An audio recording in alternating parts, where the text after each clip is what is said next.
What up peeps?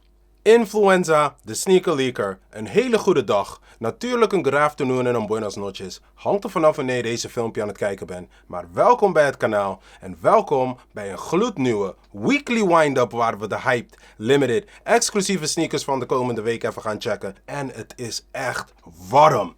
I mean, als het goed is, jullie maken het ook mee. Er is nu gewoon een hittegolf gaande en ik voel het hier in mijn studiootje heel zwaar. Dus ik ga mijn best doen not to get all too hyped, want hou op sweat. Waardoor ik dan even tussendoor even weg moet gaan, een beetje deppen om dan weer verder te gaan, want het is echt wel warm. Maar, enough of that. Let's get right into this one met de Weekly Windup van week. Dus de laatste was week 30. We hebben dan 2 keer dus niet gehad. De week 32 waar we nu ingaan voor deze week. Let's get right into it. You guys know what's up. Let's gizzy.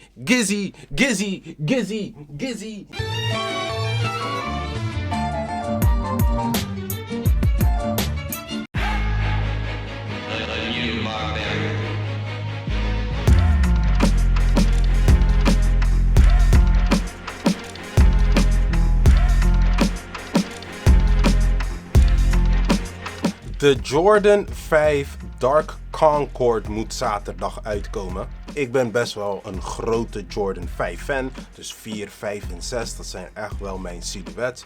Maar ik moet wel eerlijk zeggen, ik heb die Jordan 5 Fire Red. En er is weinig verschil tussen de Jordan 5 Fire Red en deze Dark Concord. Het enige verschil tussen die twee sneakers is de colorway.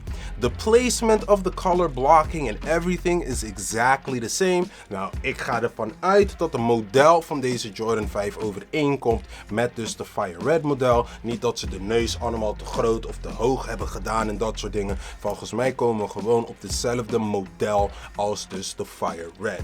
Nou, of ik deze ga halen?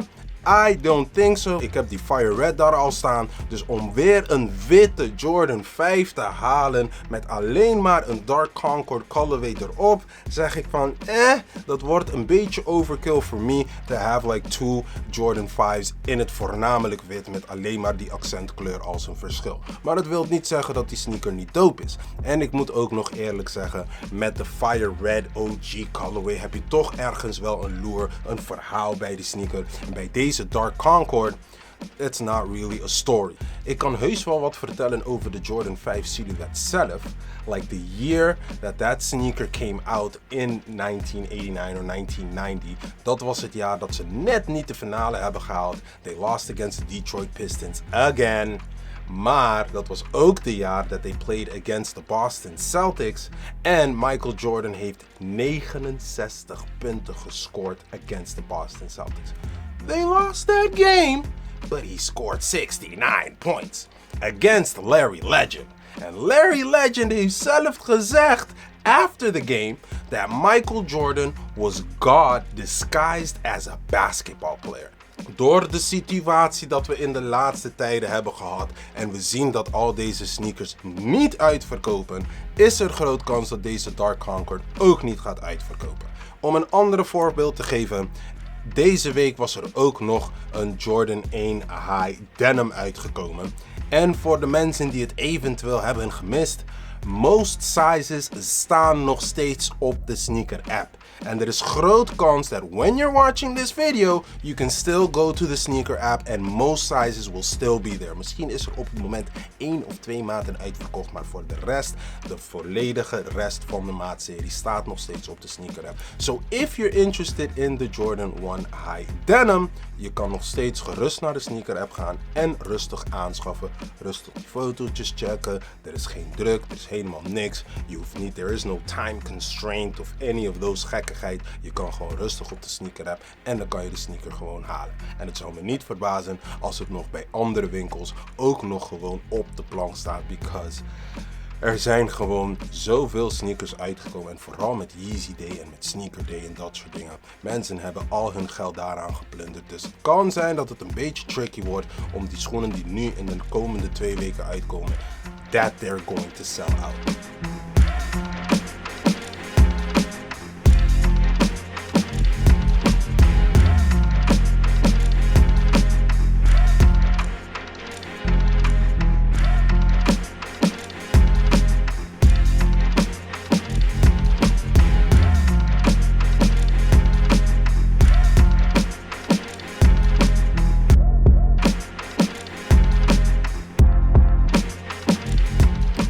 Van de Jordan 5 Dark Concord gaan we verder met de Jordan 1 High Taxi, oftewel de Jordan 1 High Yellow Toe, die deze week, of tenminste zaterdag, uit moet komen. En hij was al een keer uitgekomen met Sneaker Day. Nou, met Sneaker Day waren er ook nog bepaalde sneakers uitgekomen. Hè? Dus de Air Max 1 Tour Yellow was uitgekomen. Jordan 4 Canyon Purple was ook nog uitgekomen. En dat was eigenlijk een gerucht dat die uit zou komen. Maar we wisten het allemaal niet zeker en in wat voor manier die uit zou moest komen. En dat was ook nog een hele drama before you could get that sneaker. Jordan 1 High Taxi of de Jordan 1 High Yellow Toe, die ook nog met Sneaker Day was uitgekomen. Maar de official release is dus aankomende zaterdag en die voor de Canyon Purple is dus, als het goed is, de 22e of einde van de maand, 22e of de 25e, moet dus de Canyon Purple ook uitkomen. Dan kan ik jullie vertellen, I got a W op dus de Jordan 1 High Yellow Toe of de Jordan 1 High Taxi. En one second. Jablam. De Jordan 1 High Taxi, oftewel de Jordan 1 High Yellow Toe. In hand gewoon voor you guys. Nou, dit heb ik niet zo vaak, maar I got lucky met Sneaker Day om deze sneaker te kunnen aanschaffen. En hij is al netjes binnen. Nou, deze sneaker die moest eigenlijk 2 jaar geleden uitkomen als gewoon de Yellow Toe. En I don't know why it didn't come out, but it did not come out. Er waren om in geruchten dat die uit zou komen en wanneer die uit zou moesten komen en bla bla bla bla bla. Iedereen was er helemaal hype mee en stand was die dus gewoon niet uitgekomen. En nu is die dus eindelijk wel uitgekomen. Alleen de vraag is, and that's what I'm not too sure about, of het gele gedeelte en op dus de toebox, of het dezelfde yellow is van die van 2 jaar geleden die eigenlijk uit moest komen, of dat ze het net een tintje lichter of een tintje donker hebben gedaan. Kwaliteit van de sneaker is daar. Color blocking is net als die color blocking van de Jordan 1 High Shattered Backboard, de 1.0, met oranje aan de achterkant en ook nog die oranje toe. Dat is echt wel een dope color blocking. Ik wil niet zeggen dat de kwaliteit hetzelfde is als die Shattered Backboard. En ik moet ook nog eerlijk zeggen, die Jordan 1 High Shattered Backboard, de 1.0, heb ik nog nooit in hand gehad. Maar van alle verhalen en dat soort dingen die ik heb gezien van dus de Jordan 1 High Shattered Backboard, de quality daar is premium. Nou wil ik niet zeggen dat het even premium is als deze, maar deze is wel bijna daar. Je ziet wel de tumble leather op de sides en op de toebox en zo. Het is allemaal gewoon wel netjes verwerkt. There are no blemishes op mijn paar dan. Usually you have a little glue blemishes of dat een beetje paint een beetje overheen gaat en dat soort gekkigheid. Maar bij deze, hij is gewoon pristine.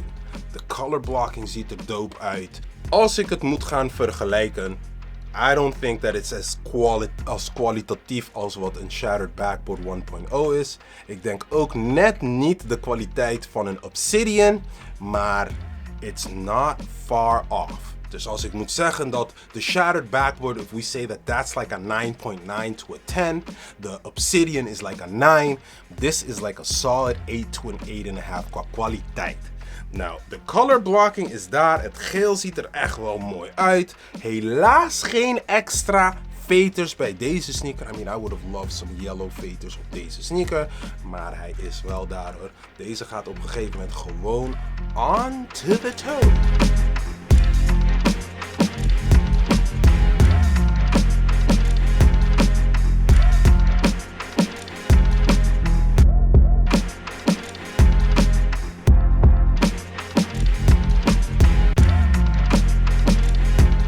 Maar dus dat, peeps.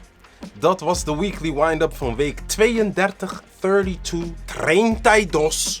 En nu gaan we gelijk verder met de recap van de laatste 2 of 2,5 weken. Dus 31 en ook nog een beetje van 30. En er zijn nog wel wat sneakers die deze week uit zijn gekomen die ik niet heb aangekaart. En we hebben ook nog Sneaker Day en Yeezy Day. Dus daar ga ik ook nog een klein beetje over praten. If I got any W's met Sneaker Days. Buiten dus dan die taxi die jullie al hebben gezien. En ook nog eventueel van Yeezy Day. Dus dat komen allemaal in de recap, dat we dat allemaal kunnen aankaarten. Dus let's get right into this. De recap van 31 en ook nog een beetje 30. Let's gizzy.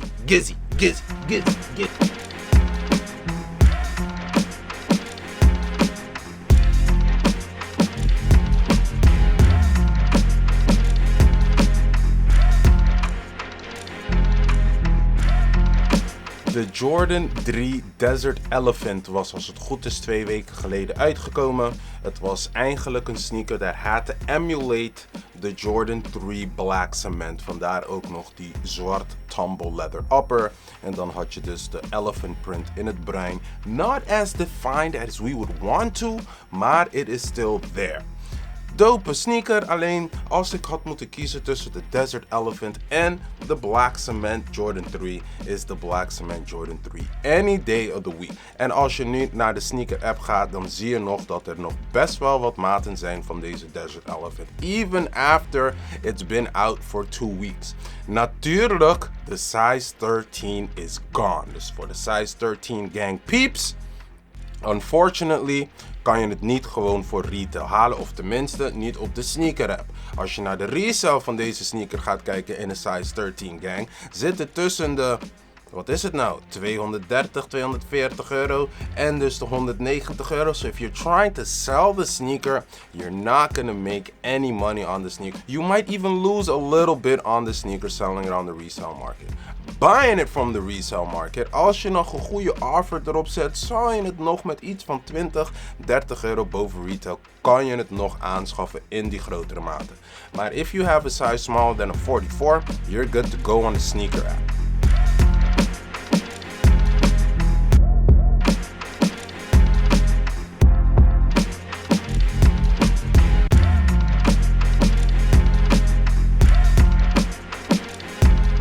Van de Jordan 3 Desert Elephant gaan we verder met de Jordan 12 Stealth, die ook als het goed is 2 weken geleden was uitgekomen.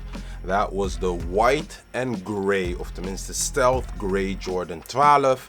En wat we ook nog weten van de Jordan 12 was een van de eerste Jordan sneakers met een full-length zoom in de stroboboard, dus in de insole van de sneaker. Dus qua performance sneaker is deze wel echt daar vergeleken met de vorige modellen van dus Jordan. Dus ook nog met de snake print aan dus de buitenkant.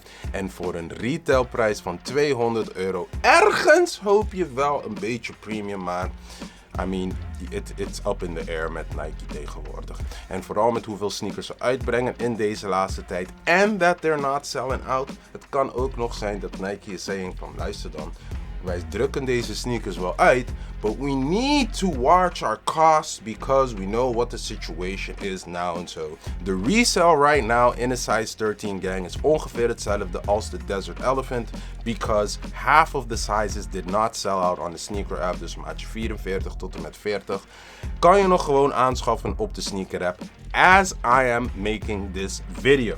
Dus you would probably get about 200 euros depending on the bulk you accept.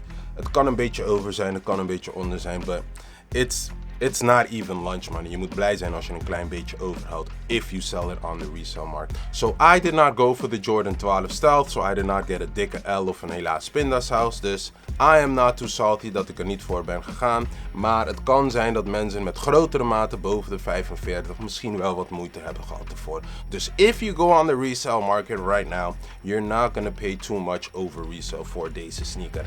Unless er bepaalde mensen zijn die echt gierig zijn, but I doubt it, want I mean, it's not good on the resale market op het moment. Het is echt een buyer's market, it's not a seller's market.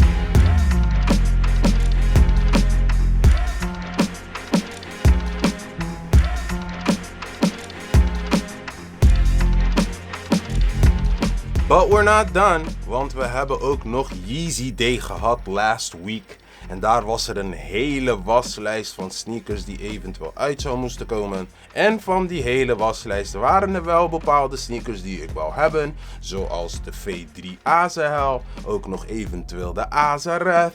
Ik had ook nog zin in de 700 Wave Runner, in de Resolution Blue. Er waren ook nog de Bread van de 350 V2. En ook nog de Static Black? De zwarte, de reflective one. You guys know which one I mean. But I don't know of die ook nog eens aangekondigd was. Maar er waren echt wel een lijstje. Ik ga niet vertellen wat ik allemaal met die lijstje heb gedaan. I'm only gonna show you guys what I actually did get. Because I did get a couple of W's op de Yeezy Day. Wat mij wel een beetje heeft verbaasd. Want I didn't think that I would get the sneakers that I actually wanted voor Yeezy Day. Want meestal als je bij die dagen gaat checken, is het een hele moeilijkheid. Is het moeilijk om in die app te komen. En het was ook moeilijk om in die confirmed app te komen.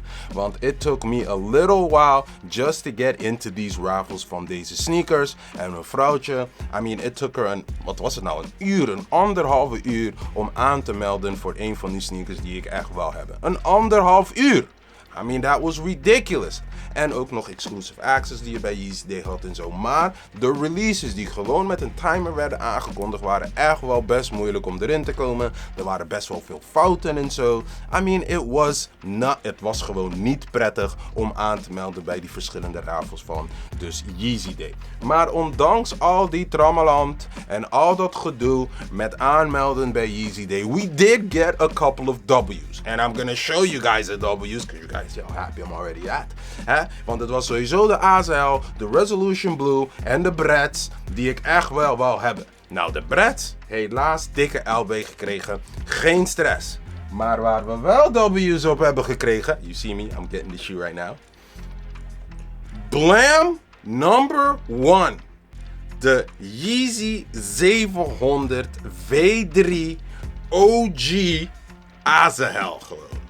I wanted this sneaker since the minute it came out and I missed on it. En ik weet niet hoeveel restocks er nu zijn geweest van deze ASL, but I missed on them, all of them. De resale in die tijd dat I missed out on them was ongeveer iets van 5, 6, misschien nog zelfs 700 euro voor deze sneaker. I was not gonna pay that resale voor deze sneaker. Als we nu naar de resale gaan kijken in een size 14 gang, want voor Yeezy heb ik echt size 14 nodig, dan zie je dat de resale nu gewoon dik onder de 300 euro is. Misschien nog zelfs onder de 250 euro. But I don't mind. The cage still glows and you guys know what type of a glow fan I am. Dus deze moest echt wel in de collectie komen and it is finally here. So right now, I do not care about the resale market for how much this sneaker is worth, because to me, it is worth more than enough and it's gonna go on toe. I'm not too sure when. I have to wait for a special occasion, because ik vind deze sneaker persoonlijk wel special, because I wanted it for a long time en nu heb ik hem eindelijk. But that's not all. Als we dus verder gaan, the second sneaker that I got from Yeezy Day, the High Resolution Blue. Ik had al de High Resolution Red, maar het was een maatje, volgens mij een 1,5 maatje te klein, dus dat vond ik wel jammer. Maar de High Resolution Red was een dope colorway, waardoor toen ik de High Resolution Blue ook zag, en if you've seen my videos, you guys know, deze vond ik ook dope. En het is ook de eerste keer dat ik een 700 V1 heb met boost, dus buiten dus de High Resolution Red, die mij dus niet paste. Maar helaas, deze heb ik ook net een halve maatje te klein gekocht in een 13,5. Denken dat deze misschien ietsjes groter zou uitvallen. Maar het is toch pietje precies, dus ik zit nog in de twijfel if I'm gonna keep it and force my feet into this. Maar dan kan het zijn, het is die toebox hier, is best wel dun, so my toes might start sticking out en zo. En I don't know if ik dat echt wel dope vind, maar om dus een V1 700 boost te hebben, dat fits a little better dan dus die 1,5 maat kleiner, daar ben ik al blij mee. Maar ik zit echt in de twijfel if I'm gonna keep this of if I'm lucky and resell deze met een, you know what I mean, klein beetje winst. Even if I just flip it for retail, vind ik het niet zo erg als ik maar de maatje 14 hiervan kan krijgen. Because or else I'm gonna have to force my foot into this sneaker. Maar jawel man. Het schreeuwt wel blauw, moet ik wel eerlijk zeggen, but I don't mind it. Ik vind hem echt wel een dope sneaker, man. En het is ook jammer, want ik vind de Wave Runner vind ik ook dope. Die heb ik dus niet kunnen krijgen, maar this is a good. Ik wil niet zeggen that I'm settling for this, want ik vind deze colorway ook wel dope. Maar if I can sell this and get my own size of this sneaker, dan ben ik al blij. Or if I can sell this one and flip it for the Wave Runner, ook geen stress. En jullie weten, ik zit voornamelijk met Jordans en Nike's hier op deze kanaal. Niet zoveel Yeezys, vooral niet de laatste tijd. Of Adidasjes, maar voornamelijk Yeezys. Maar this one en die ASL. Jawel man. En jullie merken het ook. Het zit ook niet zo hard met de resell hiervan en dat soort dingen. Because I actually want to wear these two shoes gewoon. Ik wil ze gewoon allebei dragen. Maar because of the situation en de maten en zo, I might have to resell this one. Ik ga het sowieso niet terugsturen, maar jawel man. I mean, let me know what you guys think. Vinden jullie ook dat deze sneaker echt gewoon dope is? En die ASL ook? Of zeggen jullie van, hé, er waren zoveel andere Yeezy sneakers die uit waren gekomen op Yeezy Day. Why did you go for these? Maar ja, I am very happy. I am satisfied. Dikke W's voor mij op Yeezy Day. I mean, jawel hoor. Jawel.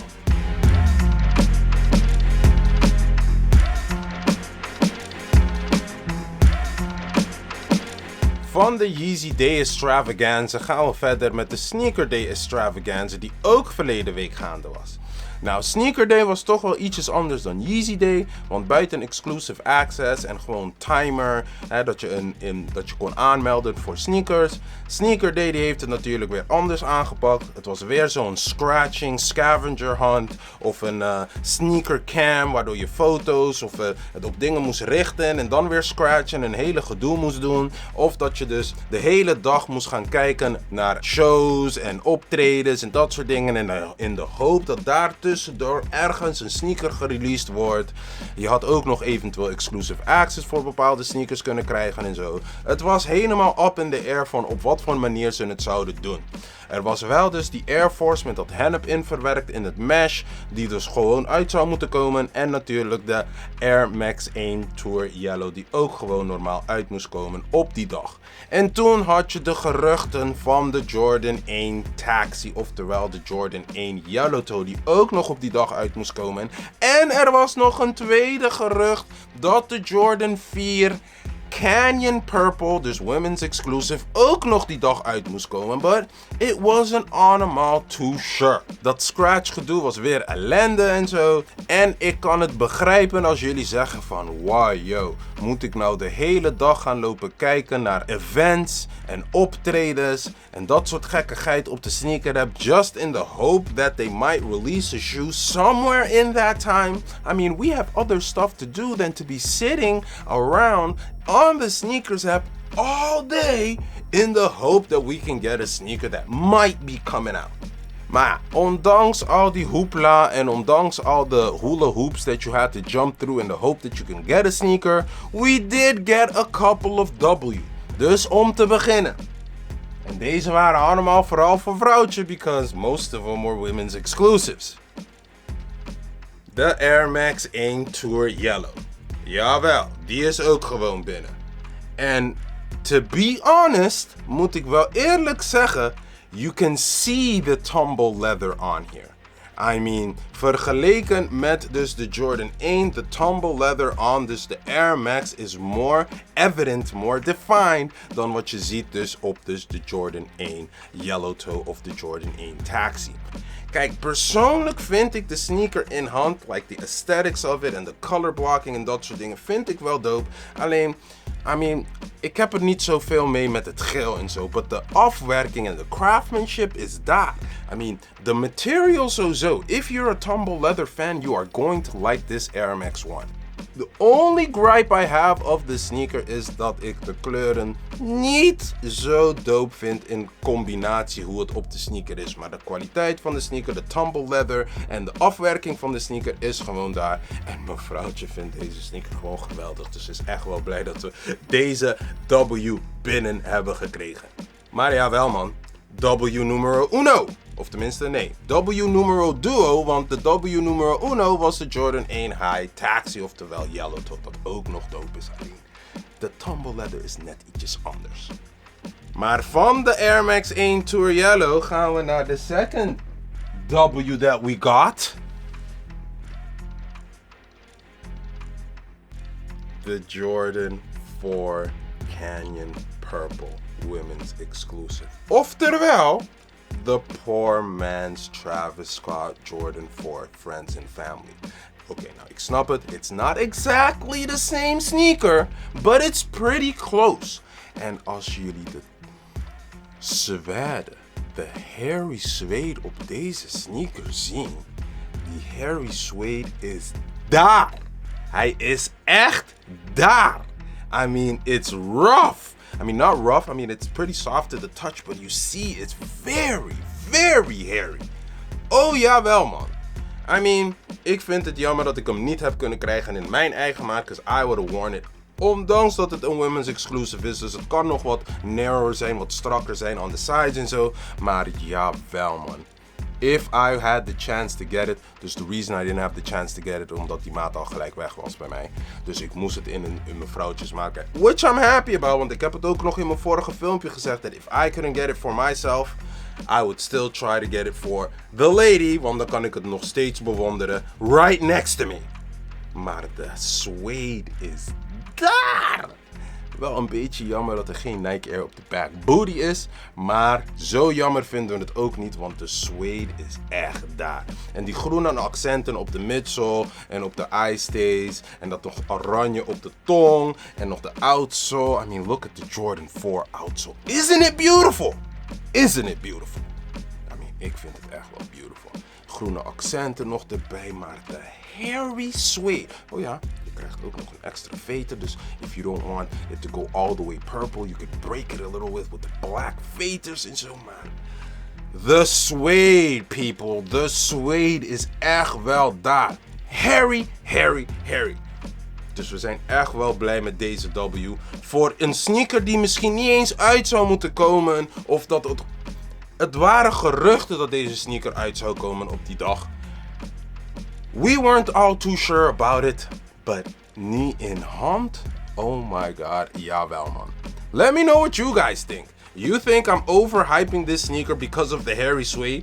Of omdat het de poor man's Travis Scott is? Of zeggen jullie ook, man, SneakerLeaker, ik snap jou, man. Die sneaker is daar. Daar gewoon. Oh my god, we are so happy. Ik hoef niet eens te resell, want de resell gaat op het moment niet eens zo hoog en dat soort dingen. Maar de sneaker is daar. Woe! Woe! Maar dus dat, peeps. Dat was de Weekly Windup van week 32, 32. We hebben ook nog een recapje gehad van de laatste 2 weken, dus week 30 en 31. En natuurlijk ook de recap van Yeezy Day en van Sneaker Day. Dus dit is eigenlijk een jam-packed episode with a lot of sneakers and a lot of W's. Dus als je deze filmpje dope vond, gun je boy die like.